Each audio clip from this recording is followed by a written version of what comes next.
True. Forgot a bunch of them. True. Dallin here, spitting facts. Alright. It was fine, and then he said spitting facts and made it weird. You're welcome. I'd also like to point out that I'm going to be both of them. Yeah. You are going to shit talk yourself. There's gonna be so many. Oh no! Welcome to half of my. Welcome to half the line. Cinnamon roll. Or just cinnamon, not cinnamon roll. Is it gonna be 3 people shit talking each other, and all of them are gonna be him? Cinnamon roll's not gonna be there. He might be. Parfait is probably gonna be like, you have to come, and he'll be like, ugh, fine. No. But I won't be happy about it. Okay, I'm pretty sure I know the answer, but Parfait's alive in this one, right? Yeah. Okay. Yeah. I'm pretty Nobody sure. died in this I movie. was like, wait. It's a little moment of No, question. she only like, died in Claud's. Claud's. I This is believe Claud's. Fritz. Not Claud's. The other one. Chevalier's. She died in Chevalier's. Pretty sure Fritz's. And I believe Waltz's. Damn near everybody died in Fritz's. Yeah. Everyone did. Yeah. Anyways, the hallway is lively, unlike some people in someone's storyline. In the late morning, but I barely pay attention to the servants I pass as I make my way through it. A few of the servants notice my hurried pace and stare after me, no doubt curious as to why I'm rushing down the halls. I ignore them. What reason could Parfait have for summoning me so late? I've woken to this morning by a knock heralding a letter delivery. A letter delivery. Man, that was hard. You got there, and that's what matters. It was marketed as urgent. Now I'm saying the wrong words. I'm just gonna keep going. It had been sent by Parfait earlier today. Parfait prefaced that it was an apology, then explained that she and Delora had something they needed to discuss with me. Apparently, it cannot wait. Everyone planned for a late breakfast today, so I could sleep in too. Klaud was already gone when I woke. I was expecting as much, considering today is my birthday, and he's been the one heading the plans for it. I have told my family that I'll be missing breakfast on account of Parfait's letter, but I have yet to see Klaud. I turned the corner in a rush, and only barely managed to stop myself from colliding with someone down the hall. The other side of the hall. Lisette. Alright, still not me. I step back from Klaud as he stares at me, looking flustered, as if he too had been running. I heard that you were leaving the palace for some personal business. Parfait sent me an abrupt letter this morning saying that she had something to discuss with me. Klaud looks clearly disgruntled by this news. On your birthday? Oh. He suddenly falls to his knees and clasps my hand in his. I'm startled when he presses his lips to the back of it and smiles. A very happy birthday to you, my beautiful Lisette. My love, my sunshine, my beautiful betrothed. I wish I was as classy as Klaud. You can start tomorrow. Alright. The greeting is so familiar, okay. I cannot help but blush. Fake it till you make it. Klaud cocks an eyebrow at me as he stands. He leans forward and plants a quick kiss on my lips. Alright, now that I've done what was necessary. He looks at me, again disgruntled. They're really doing this on your birthday? Apparently so. Klaud grunts a response before shrugging his shoulders. If that is the case, He takes a step toward me. would you allow me to accompany you? I had something special planned for breakfast, but if you cannot be there, I would at least rather be by your side. I can leave early to make sure that things here are taken care of. Was he rushing to catch up to me for that reason? If it takes long, won't that be more pressed for time?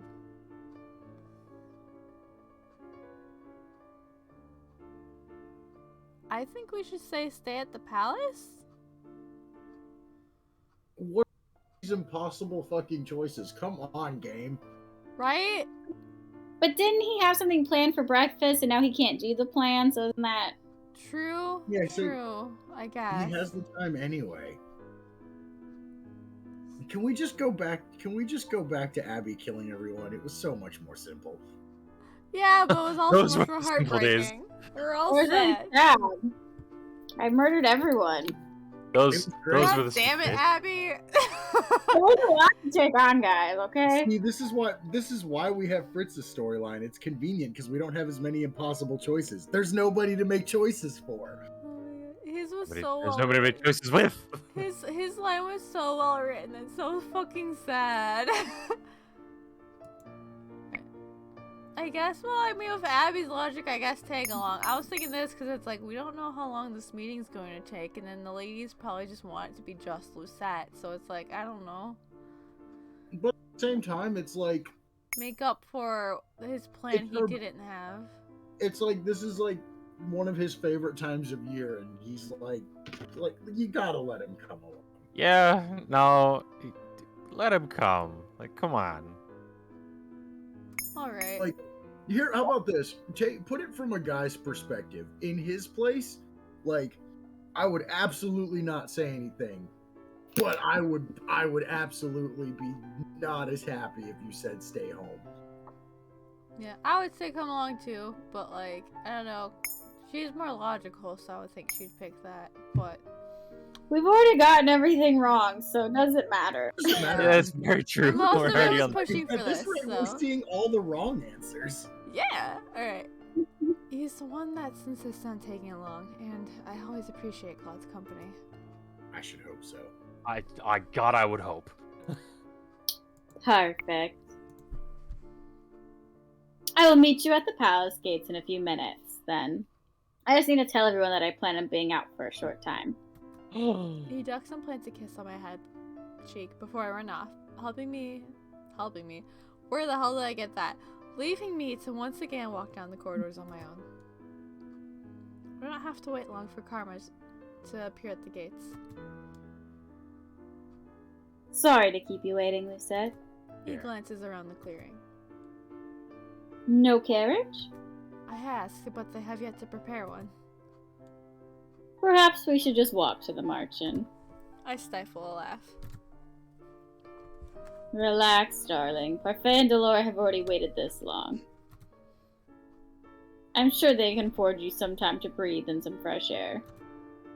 He holds out his arm to me with a flourish, a smile on his face. Shall we? I loop my arm through his with a resigned smile.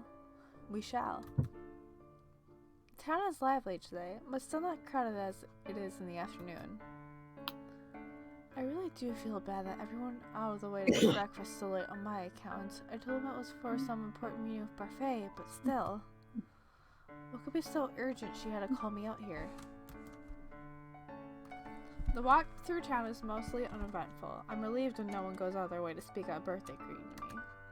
When Emmeline mentioned Klaud wanting the townsfolk to celebrate with me, I was half worried they would rush at me when I come out of the palace.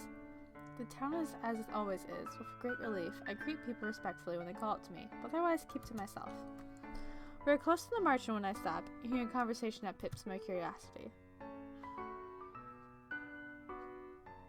I do wonder whatever happened to her. She was just here one day and then gone the next. Uh-oh. Oh, they're talking about Karma. They're talking about Karma. Beautiful, Really? mysterious women tend to do that, I suppose. Thank God, not me. She was mysterious, wasn't she? It's been years since she was seen. Maybe she really was just a fairy passing by. Or perhaps a witch. Her beauty was mesmerizing enough that she seemed more than just a human. She had a rather mysterious name too, didn't she? Miss Karma. Miss Karma. And Can't Claude silently believe. cackles to himself. Can't believe people are Just- still talking about this disguise from 2 years ago. I can't help but glance at Claude, who's grinning at me mischievously. He knows.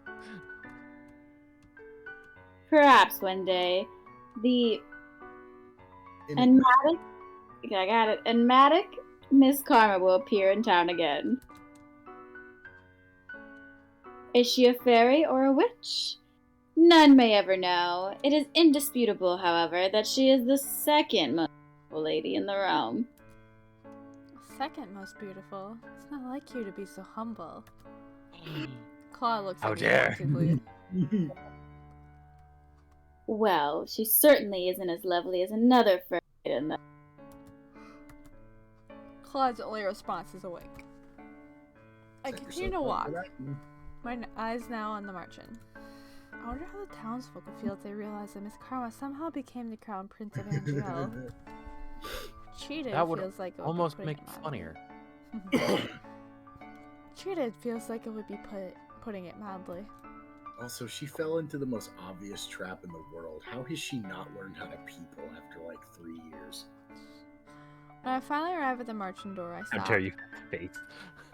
Relishing nostalgia that comes over me, I do most of my magic practices in the palace and forest now, which means that I barely have time to come to the margin. 2 years ago, this place was lively, always a crowd of patrons who were seeking to break their curses. Ever since I became the Tambaran bearer and spelled those curses on my own, the place has become significantly less busy. Now it's just a normal tavern, though I hear many of the previously cursed still come here. I put my hand on the door and pause. Feels as if the marchand is holding its breath. I should make this quick. It's almost noon and I cannot miss lunch as well. $5 says it's a surprise party. I turn the knob and step inside. I'm making that bet.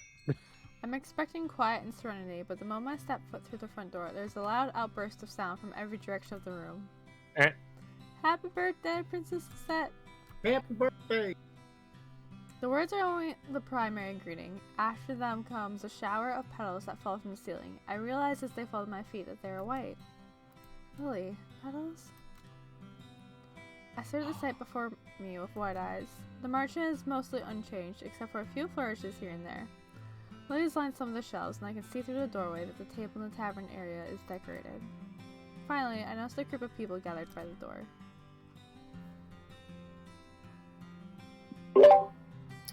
I live for moments like this, where I can see our ever so stoic princess stunned into silence. What an entrance. One would only hope The best entrance. One would hope that she would find a surprise party surprising. I came here for urgent business. The words leave my mouth before I can even think them.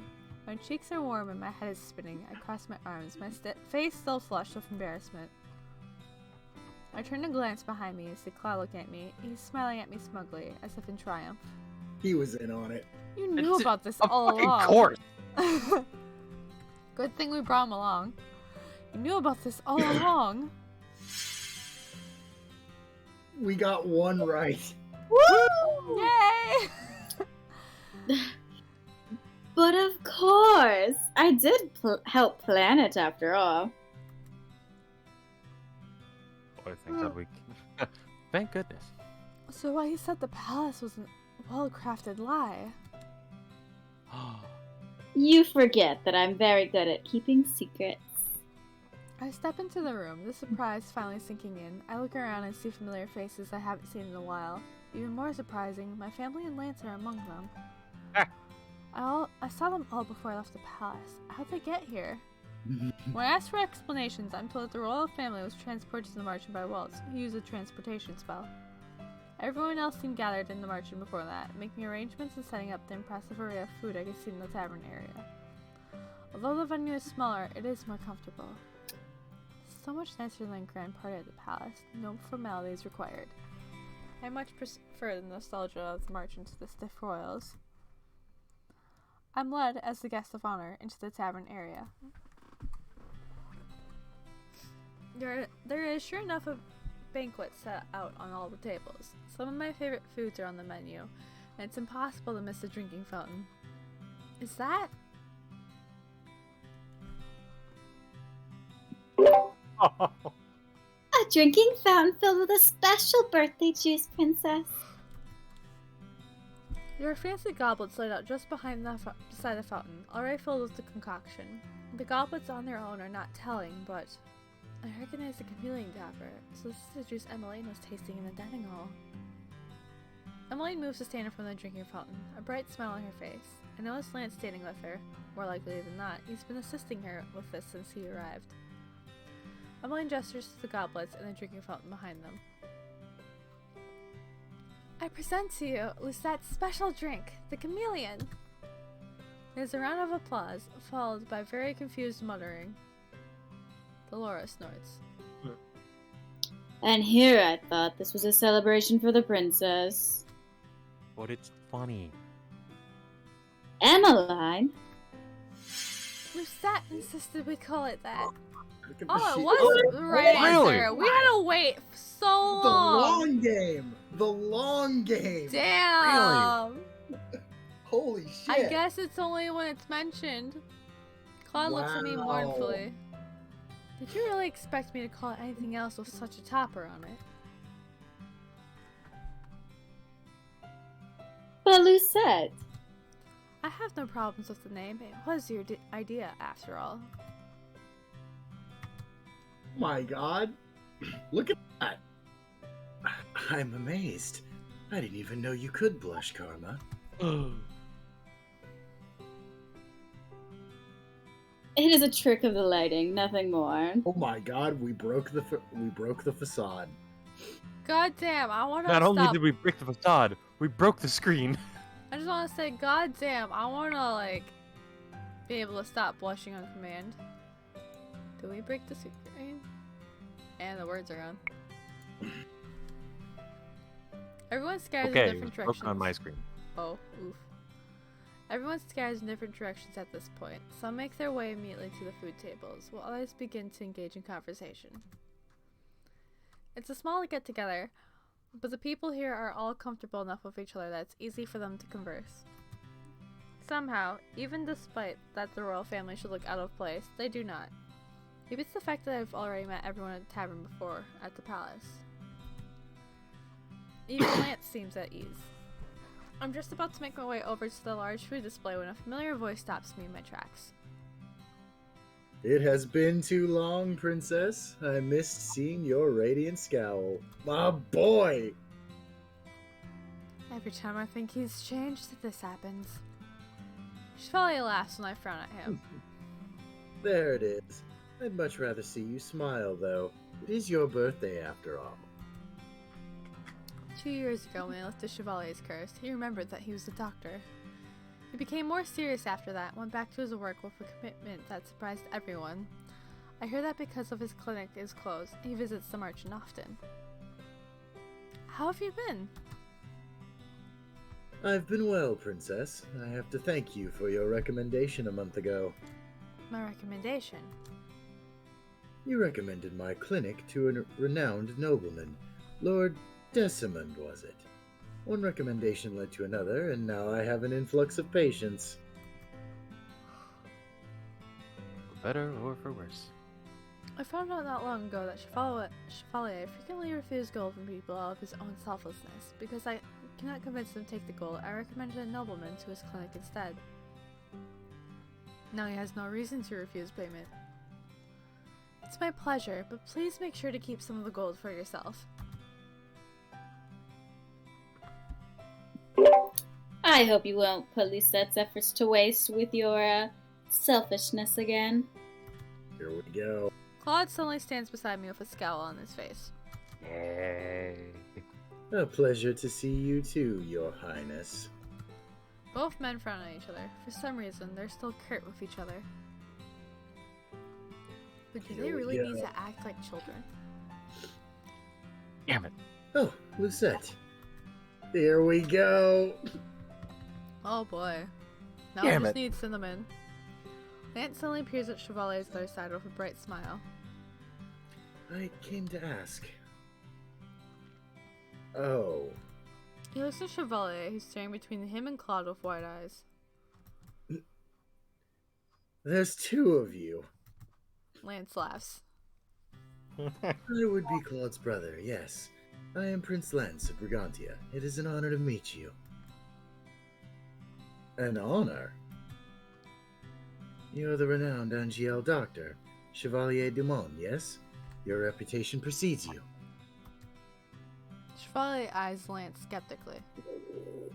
You know me. And more importantly, you're being nice to me? His eyes Why? flicker What have between you done Klaud with and Klaud, Lance. brother? Lance looks at him, perplexed. He looks a little lost. Klaud, on the other hand, is just staring between the two of them, unimpressed. Maybe I should say something? I'm leaning towards praising Chevalier or remaining silent. I would bow out of this one. I would say remain silent because it's funny. That's 3. For spice, Abby, what do you think? Me too. Like, all I'm saying is, from a karma standpoint, there's not karma, and not anybody, but, you know, not the two of them. I say remain silent. Anti-karma. Or Three. anti-everyone else. Yeah. It's unanimous. I cannot help but recall my previous conversation with Lance. He told me that he's more comfortable speaking with people one-on-one, and he seems at a loss for words here. He needs to learn how to get out of these situations on his own. This will be good practice for him. Chevalier is still squinting at Lance suspiciously. The silence persists for a few more moments before Klaud breaks it. He lets out a deep sigh and steps between the two of them. You call me judgmental, and yet you're already assuming things about my brother. How very hypocritical of you. Lance is... Klaud shrugs.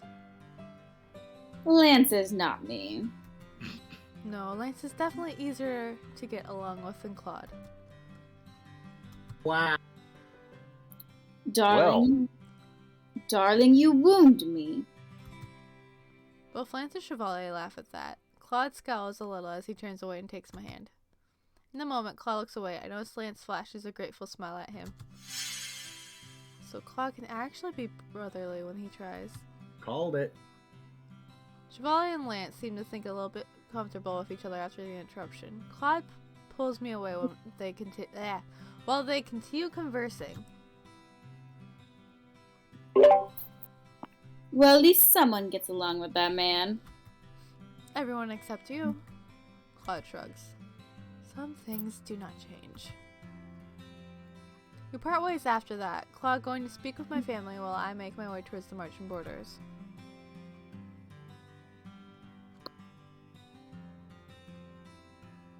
Princess. Waltz strides past the It's me. conversing Lance and Chevalier to greet me. Yeah, I was like, it's time for Waltz the Big. If it isn't Angiel's favorite magician.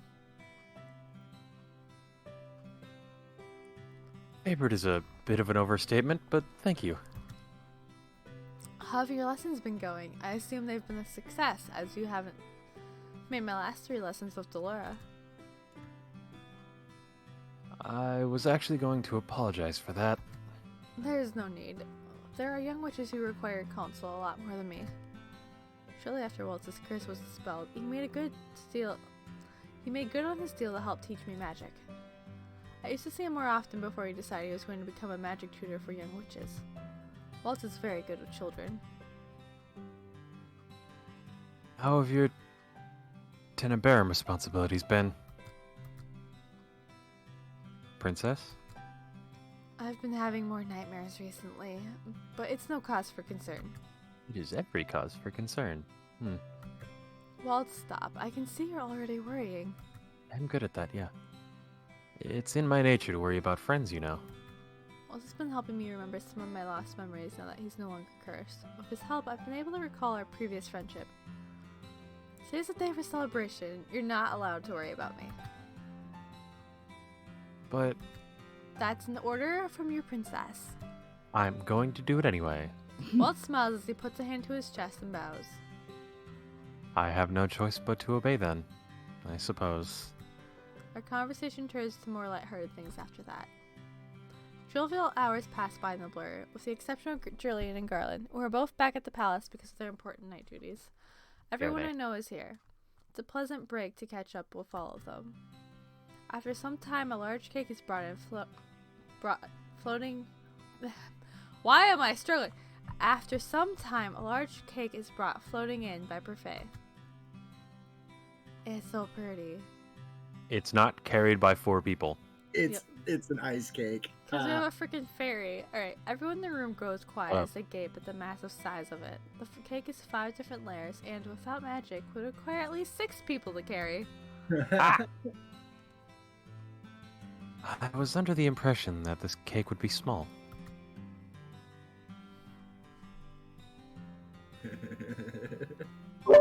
Oh, but it is. That's terrifying. Lance gasps as he points at the cake. His unusual composure is broken completely when he waves his hand in the air, a wonder-filled smile on his face. A Burgundian top cake. I haven't had one in years. A what? Oh, I've heard about Burgundian top cakes. They're incredibly difficult to make because of all the different layers, and the largest cakes are set to slant on account of them being so tall. You see, it is small. This one is nowhere near collapsing on itself. Klaud is filled with pride when he tells me that he commissioned some of the best bakers in Angel to undertake the task of making the cake. While the actual decorating was done by professional bakers, the more complex details were apparently crafted by witches. So it's even more of a magic cake. Laura herself made the trick candles on top, which refused to blow out no matter how many times I huff at them. Oh, that's even funnier. I end up turning the fire to ice to get them to stop burning. Smart. I just love how Delora just finds little ways to mess with her. It's great. That is a Delora move. I love it. By the time everyone is done with their cake, the daylight has been replaced with swabs of gentle moonlight. The festivities are just about wrapped up for the night when Klaud approaches me, insisting that I return to the palace so he can give me his last gift. At first, I assume all of us are simply going to be teleported to the palace, but my family insists I go ahead of them. Father has something he wishes to discuss with Laura and Parfait, and Ophelia is in a surprisingly animated conversation with Anise, who was discussing some complicated recipe with her. Oh yeah. Oh dear. Bake. Yeah. Oh, yeah. I decided to head back to the palace early with Klaud after saying my goodbyes to everyone. Yeah, every time I talk about the best baker, Angielle, and I'm like, did they have the queen bake this? I expect my stroll through town to be leisurely, but I'm surprised to see bright lights and decorations when we come to the plaza area.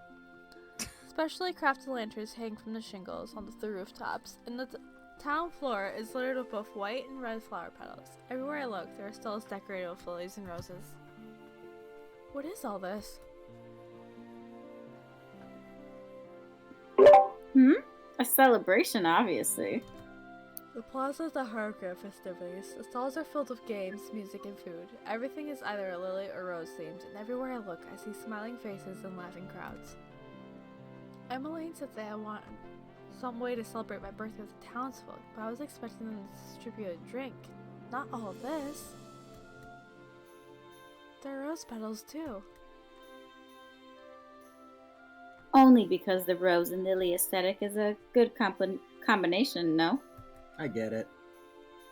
It has absolutely nothing to do with stealing your spotlight, I can assure you. Bullshit. No, of course not. I can't stop smiling as I take in the sight of the town. It's beautiful at this time of night, and seeing the townsfolk so immersed in all the festivities makes me happy. Thank you, Klaud. Your smile is thanks enough, love. We both owe thanks to your family, the palace servants and those at the March Inn. I would not have been able to plan all this without them. Once we're closer to the palace gates and know a view of everyone else, I lean forward to plant a kiss on Claude's cheek. He blushes immediately. The enduring flush of his cheek makes me laugh. I love you, Klaud. I love you too, darling.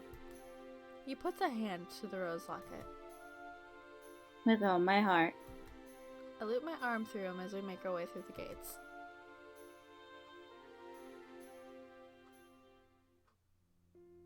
I plop down my bed with a sigh.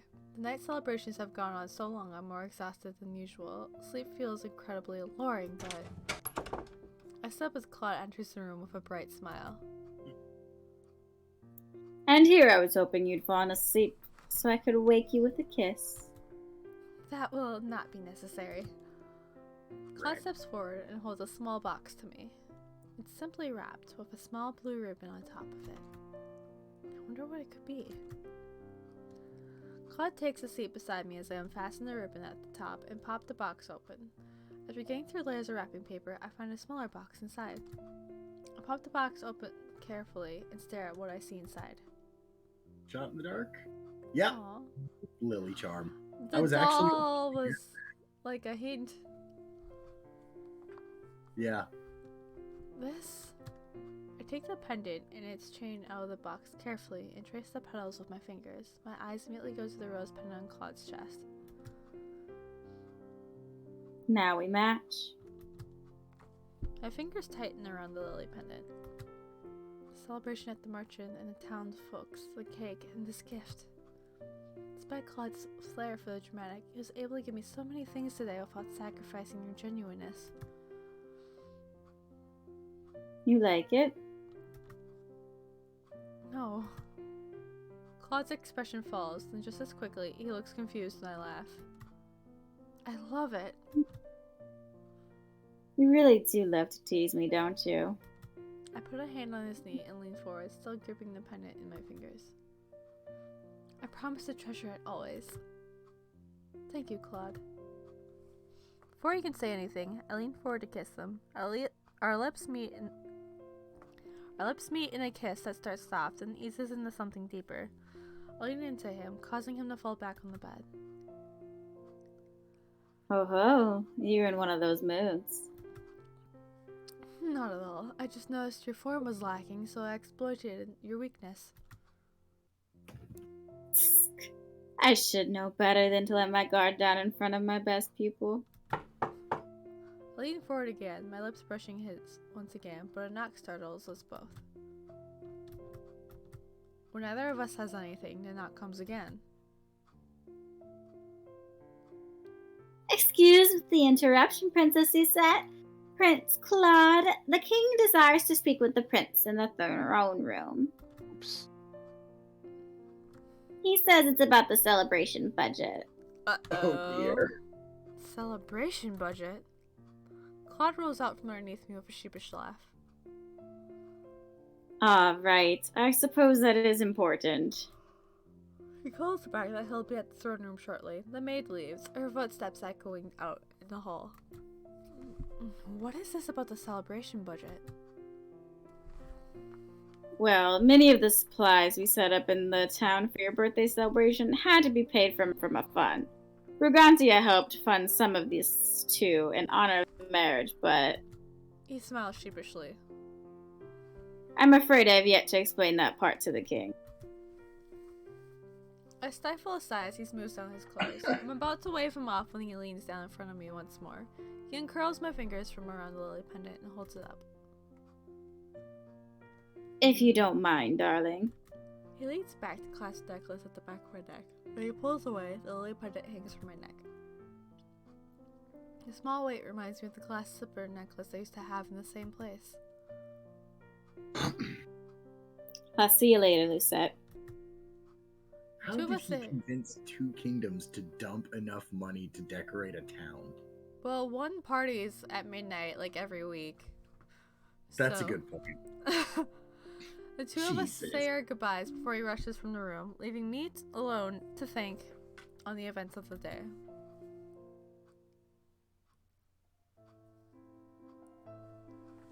Days pass after that, and the usual schedule begins to fall back into place. Klaus returned to his usual morning meetings with the king and his class sessions.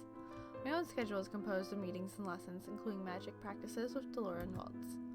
On top of all those things, I have lessons that I mentioned to Lance. I was able to find a time during Claud's classes that worked for both Lance and I to get together. I suggested a time just past 2 in the afternoon, which is why we're both here now. Doing this when Klaud is in class feels like we're doing it behind his back. I stifle a sigh as I watch Lance stutter over his words. But in the end, I offer to help him, and because Lance is uncomfortable with Klaud being here, this is the time we settled on.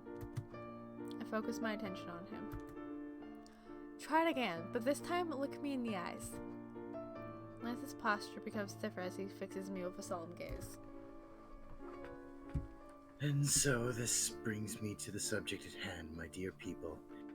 Now we must speak of a truly momentous occasion, the crowning of the next Brigantian king.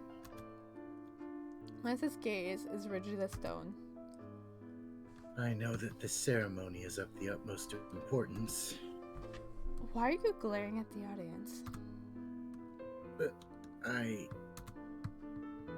Was I glaring? You were. Lance lets out a sigh. He falls back into his chair and crosses his arms. Father has a way of making his sternness seem regal, but when I try to be serious, I end up looking too rigid. Perhaps you should work on your expression in the mirror. And I move to stand in front of him. I square my shoulders and stand as rigidly as I possibly can. Posture is too uncomfortable that I'm not even sure how Lance manages to stand like this for too long. This is how you were standing. You look like you were overcompensating for your lack of confidence of a formal stance. Probably doesn't help that you're speaking just to me. Lance sighs as he stands. Okay, I'll try it again. We've been practicing for the last 20 minutes. Lance has the lines of his speech memorized, but his delivery is lacking. He either gets embarrassed speaking to just me, or lacks the confidence to look both dignified and at ease. Lance has just begun speaking again when the door to the dining room opens and Klaud steps inside, startling us both. Isn't he meant to be in the middle of a lesson right now? Klaud stares between the two of us, his expression deadpan. Carmen, you're out early. How did your lesson go?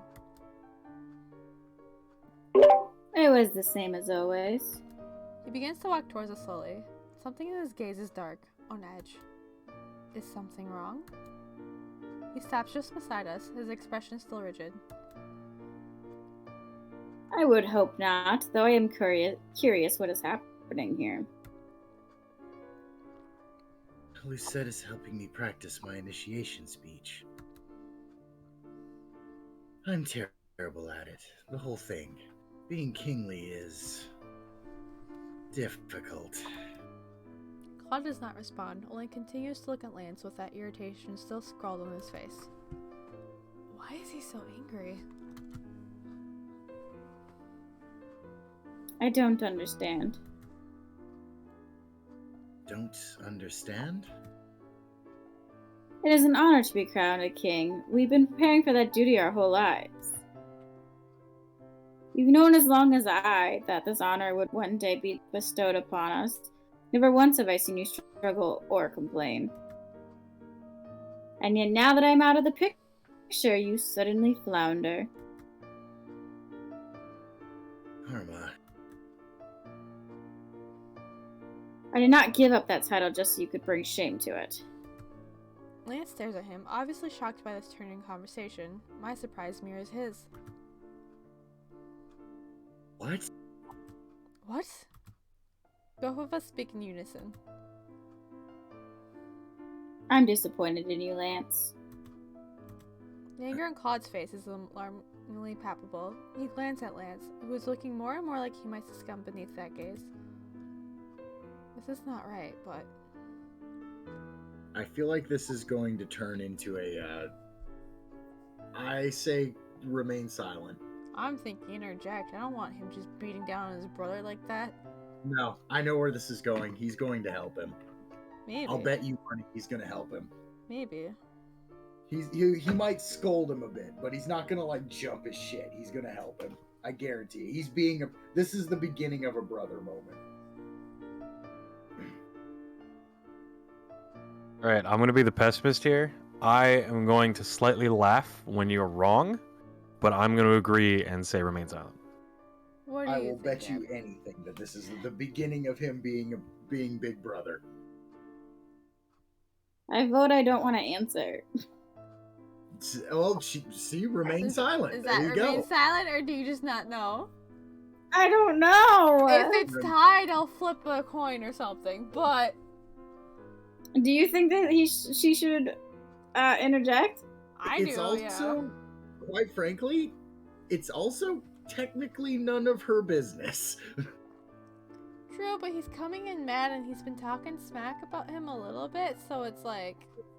I think I know what the thing is. He's not, like, he just, like, okay, the best way I can describe it is they're kind of both having a shell shock moment, because he just said he's never known his little brother to be, like, floundering or struggling, and all of a sudden he is. That's what's stressing him out. It's not that his little brother is there, it's stressing him out that his little brother's having so much trouble adjusting and he's not there to help. Maybe. The only thing that's having me not convinced is that Lucette was having, like, a worse nightmare after she got, like, the gift from Karma, which was after Lance arrived, too. So it's like... Because he showed up. And like, it caught him off guard because, you know, that's what they do. I don't know. Like I said, I vote remain silent. I think she'll just interrupt and get in the way. What do you think, Abby? No. No? Okay. Well, since you won't vote, let's remain silent. That's a remain silent right there. I think he was being a dick. She said this is not right, but It doesn't look right. Okay, you know what? I just remain silent as much Okay. as I want to be back. Hey. It's not my business to say anything. Whatever problems they have between the two of them should be worked out between them. I apologize. Why are you apologizing? What happened to your backbone? Why are you allowing me to walk all over you? See? Say something. Lance looks at him, distraught. Is something wrong, Karma? Something's definitely amiss, but I can't imagine what it is. That question isn't necessary. This is about you, not me. I'm unable to uphold my opinion. I step forward, eyebrows furrowed. Lance is simply asking for help, and now you're angry at him for some reason. This is not about him. This is about you, isn't it? Klaud? If this is about my being stressed, then I apologize. I want to do my best when giving this speech. The last thing I want to do is embarrass Father. The dining hall doors open, a few servants enter, breaking apart the conversation. Lance and Klaud immediately fix a smile on their faces as if nothing has happened. We'll continue this next time, Lance. Of course. The two give each other courteous nods before Klaud turns and walks away. As he passes by me, he leans over and whispers in my ear. I'm sorry you had to see that, darling. I'll explain later. These are the last words he speaks before he leaves the dining hall. Not too long after he's left, I fall behind, gripping the lily necklace tightly in my fingers and grumbling to myself. And just as I thought things were returning to normal...